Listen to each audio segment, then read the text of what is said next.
자, 공과사, 공과사를 딱 보시면은, 공과사에서 1번은 오직 주님만을 목적하는 제자고, 2번은 연단받는 제자예요. 보이시죠?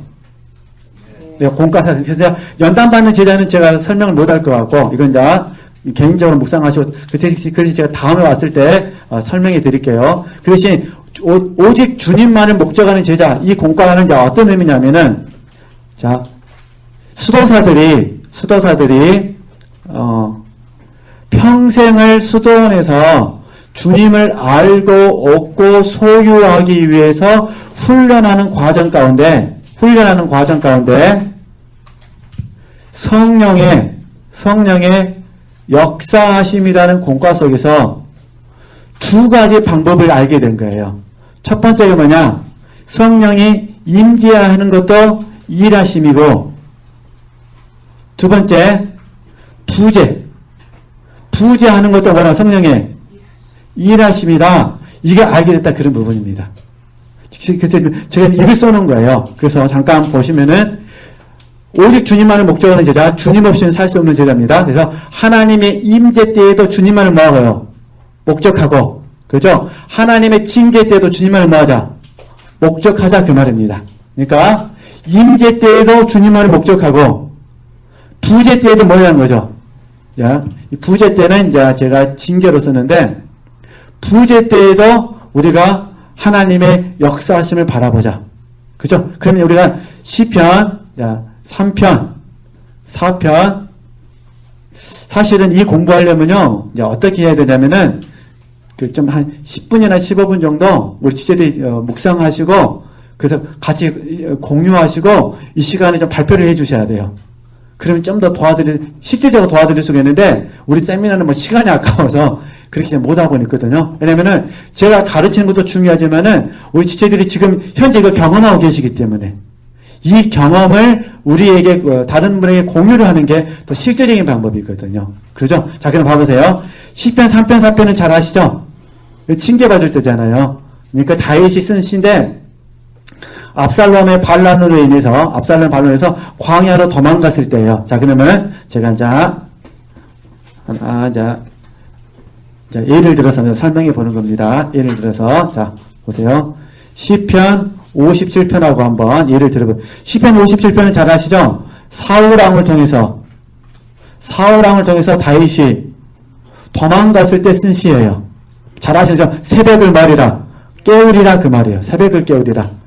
그러는데 시편 57편에서는 다윗이 새벽을 깨우리라 이렇게 말합니다. 그죠? 쉽게 말해서 의지를 드린 거예요. 의지. 그럼 저희들이 편의상 의지적인 믿음이라고 드리잖아요.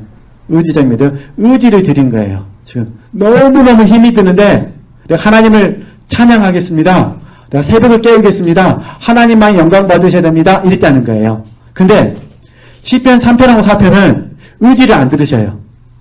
그럼 어떻게 되냐? 저희들 생명적 믿음이라 불러요.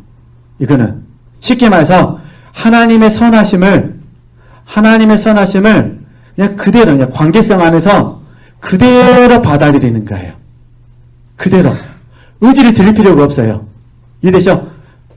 생명적 믿음, 하나님의 선하심 안에서 그대로 받아들인 거죠. 쉽게 말해서 이렇게 이해하시면 됩니다. 하나님이 내게 임재해 주셔도 성령이 역사하신 것이고, 내게 부재해 주셔도 성령은 뭐 하신다? 역사하신 것이다. 이렇게 받아요. 그러니까 핵심은 간단해요. 지금 내가 오늘 삶을 살면서 성령의 임재가 있다. 이것도 일하심이고, 지금 성령의 임재하시려면 못 느끼는 거예요. 이해되시죠? 하나님은 함께 하시지만은 부재를 느끼는 거예요. 이것도 하나님이 나에게 지금 뭐 하는 거예요? 일하시는 방법이라는 거예요. 그러면 어떻게 되냐? 우리는 임재 때에도 주님만을 목적하고, 부재 때에도 주님만을 목적하고, 그 다음에 징계할 때도 주님만을 뭐하자? 목적하자. 그러면 지체들께서 징계를 받으시거나 부재라고 느껴지신다면, 이게 징계라고 느껴지신다면 시편, 3편, 4편을 많이 읽고 묵상하시면 돼요. 그러면은 그 안에서 하나님이 답을 주셔요. 혹시 부재라고 느껴지면은 시편 42편 말씀 아니면 시편 77편 말씀, 그죠? 이 말씀들을 많이 묵상하시면은 하나님께서 힘을 주셔요.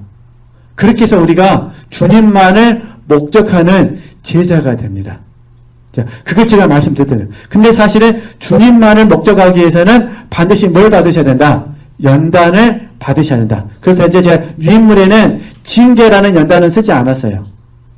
왜냐면 이거는 워낙 많이 들으셨으니까. 그래서 징계 대신에, 그러니까 하나님께서 우리를 어떻게 빚어 가시는지, 하나님께서 우리에게 어떻게 채워 가시는지, 그죠? 하나님께서 우리를 어떻게 하나님의 작품으로 만들어 가시는지 그런 공과들을 써놨으니까 한번 이렇게 묵상하시고 다음에 제가 이제 다시 8월달에 왔을 때 이런 주제를 가지고 공부를 했으면 좋겠다 그런 부분입니다.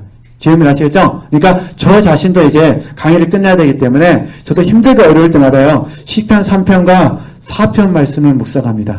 특별히 제가 자주 묵상하는 말씀은 뭐냐면요. 하나님이 나를 붙드십니다. 봐보실까요? 시편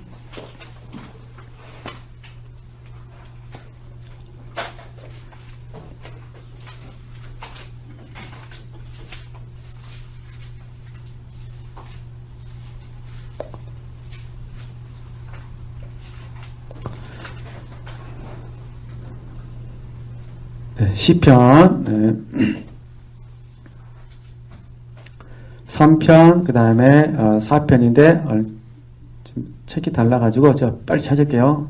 같이 찾아주시겠어요? 하나님이 나를 3편 5절 말씀이네요. 3편 5절 말씀 우리 같이 한번 읽도록 하겠습니다. 내가 누워 자고 깨웠으니 여호와께서 나를 뭐 하십니다? 붙드심이라. 그잖아요. 여호와께서 나를 붙드심이라. 그러니까 어느 누구나 보면 그러더라고요. 임재를 경험하는 믿음의 선진도 하나님의 붙드심을 경험합니다. 징계를 받는 사람이나 부재를 받는 사람도 사실 하나님께서 붙드심을 확신합니다. 그러니까 하나님이 붙들어 주시니까 우리가 지금 사는 거예요. 물론 우리가 2시간 잘 수도 있고 3시간 잘 수도 있고 4시간 잘 수도 있고 6시간 잘 수도 있고 7시간 잘 수도 있습니다. 그럼 좀 다윗은 그걸 말하는 게 아니잖아요. 그러니까 내 인생을 붙드신 분이 누구시다? 하나님이시다. 하나님이 내 인생을 붙들어 주시니 내가 광야 가운데서 삶을 삽니다. 이렇게 되잖아요. 그렇죠? 그래서 어찌됐든 또 그만한다고 제가 또 하네요. 그럼 원리도 똑같습니다. 다 그러면 자 봐보세요. 자 임재는 제가 말하지 않겠습니다. 자, 징계, 부재 이때 다윗에게 놀라운 회복이 일어납니다. 근데 이때 회복은 성장과 관련됐어요. 놀라운 회복. 우리가 쉽게 말해서요. 기도가 다윗의 기도가 달라집니다. 사람은 어쩔 수가 없나 봐요.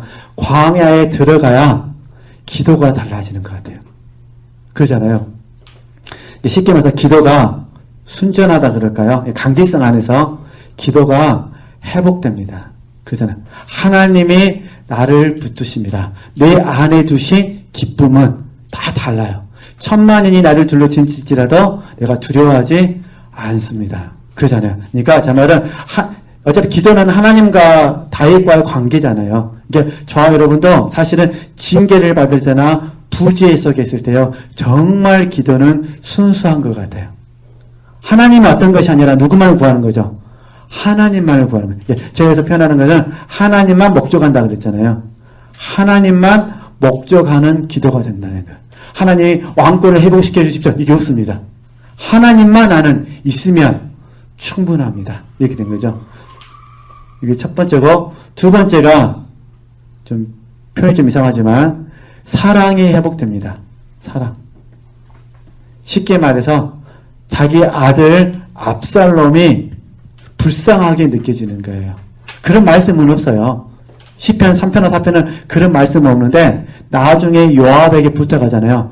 목숨만은 뭐 해달라? 살려달라. 그러잖아요. 우리 지체들이 아들 때문에 현재 살고 있는 집에서 쫓겨나가지고 광야에 가서 살았다고 생각해 보십시오.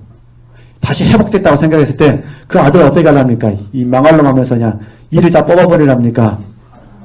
어떠시랍니까? 그러잖아요. 그러니까 제 말은 사랑이 다시 회복되더라는 거예요. 아, 하나님께서 이게 제일 중요한 건 하나님과 관계가 회복이 제일 중요하고 또 하나는요. 사랑이, 물론 이렇게 막 구체적으로 막 말 만들면 될 수도 있죠. 겸손해지잖아요. 정말 다윗은 겸손하잖아요. 왕이 되고 안 되고는 다윗은 관심이 없습니다. 누구만 있으면 돼요? 하나님. 예, 의뢰하는 거죠. 예, 이렇게 되는 거예요. 예, 그러니까 저는 또 이 부분을 보면서 정리를 해야 되니까요. 성령의 역사하심은 결국 뭐냐면은 성장과 연결돼서 나가야 된다는 거예요. 그죠? 우리가 이 다윗의 이야기를 통해서 성장을 발견하지 못하면 다윗은 정말 불쌍한 사람이잖아요. 그죠? 70세 죽었잖아요. 70세. 그죠? 정말 불쌍한 사람이잖아요. 그죠? 얼마나죠? 우리 지금 70세 넘으신 우리 권사님, 장로님은 감사하셔야 됩니다. 지사님을 감사해야 돼요. 근데 우리가 어떤 훈련을 받더라도, 임재가 됐든, 부재가 됐든, 어떤 훈련을 받다 하더라도, 결과적으로 우리는 뭐가 되셔야 돼요? 성장. 그래서 이게 히브리서 말씀과 동일해요. 우리가 거룩하고 흠이 없든, 온전하게 되든, 이해되시죠? 이렇게 돼서 우리가 다 하는. 그래서 궁극적으로 영적인 제자는 날마다 뭐 하는 거죠? 성장하고 성숙하고 변화가 있다는 것. 단지 우리가 안타까운 부분은 성장도 늦고 성숙도 늦고 변화는 더 늦고 그게 안타깝죠. 그러다 보니까 다른 사람 눈에는 우리가 온전하게 보이지 않아서 부끄러운 모습은 있습니다만 이것 또한 어떻게 저희들이 인정해야 되지 않겠습니까?